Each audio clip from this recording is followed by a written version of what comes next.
రాష్ట్రం ముఖ్య పట్టణమైన గౌహతి నగరానికి దాదాపు 10 కిలోమీటర్ల దూరంలో ఉన్న నీలచల పర్వతంపై వెలసిన అష్టాదశ శక్తి పీఠాల్లో ఒకటైన కామాఖ్య అమ్మవారి ఆలయం గురించి ఈరోజు మన జేఎల్ఆర్ డివోషనల్ ఛానల్లో తెలుసుకుందాం.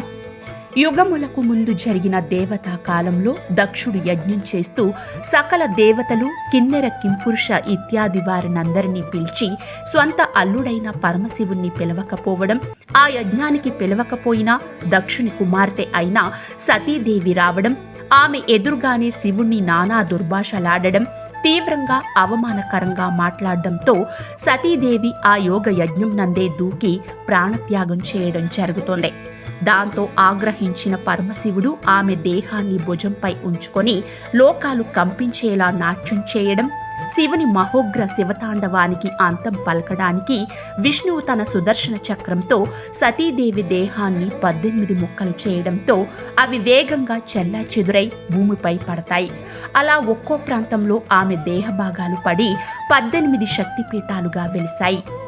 బ్రహ్మపుత్ర నది ప్రకృతి అందాల మధ్య నీలచల పర్వతంపై ఆ తల్లి భాగవతి యోని భాగం పడిన ఆ ప్రాంతమే కామాఖ్య అమ్మవారి శక్తిపీఠం. అన్ని శక్తిపీఠాల్లో కామాఖ్య శక్తిపీఠం చాలా విశిష్టమైనది, ప్రముఖమైనది. ఎందుకంటే సృష్టికి మూలం అయిన భాగం ఈ శక్తి పీఠానికి అత్యంత పావనమైన, పరమ పవిత్రమైనదిగా ప్రఖ్యాతి పొందింది. రాతితో అచ్చం యోని ఆకారంలో వెలిసిన విగ్రహ ప్రతిమ ఈ ఆలయ విశిష్టత, ప్రత్యేకత.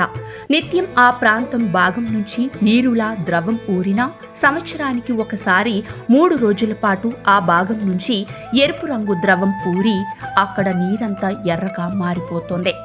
ఆ ఋతుస్రావం జరిగే సమయంలో వస్త్రం చుట్టి గుడిని కొన్ని రోజులు మూసివేస్తారు. తర్వాత ఆ వస్త్రాన్ని కొందరు భక్తులు చిన్న చిన్న ముక్కలుగా తీసుకుని వెళతారు. ఆ వస్త్రం ఇంటిలో ఉంటే గ్రహ దోషాలు, భయాలు ఉండవని నమ్మకం. ఈ ఆలయం ఇంకో ప్రత్యేకత ఏంటంటే మంత్ర, తంత్ర, యంత్ర పూజలు జరుగుతాయి.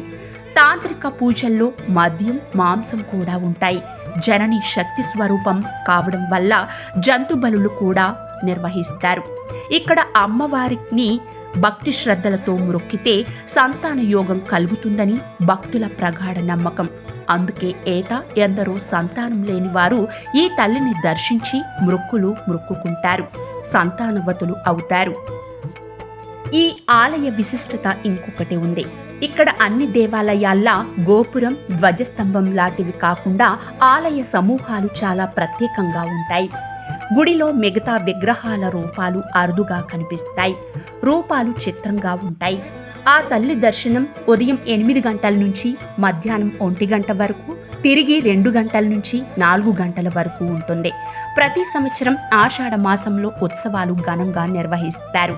భారతదేశం, శ్రీలంక, నేపాల్ దేశాల్లో ఉన్న ఈ అష్టాదశ శక్తిపీఠాల్ని ఒక్కొక్కటిని దర్శించి ఆ తల్లి అనుగ్రహం పొందుతారు సనాతన ధర్మాభిలాషులు. అరుదైన ఈ శక్తిపీఠాన్ని మీరు దర్శించి ఆ తల్లి అనుగ్రహానికి, కుటుంబ ఆయుర ఆరోగ్య సకల అభిష్ట సిద్ధికి పాత్రులు కావాలని మా జేఎల్ఆర్ డివోషనల్ ఛానల్ ఆశిస్తోంది. జై కామాఖ్య మాత, జై జై సనాతన ధర్మ.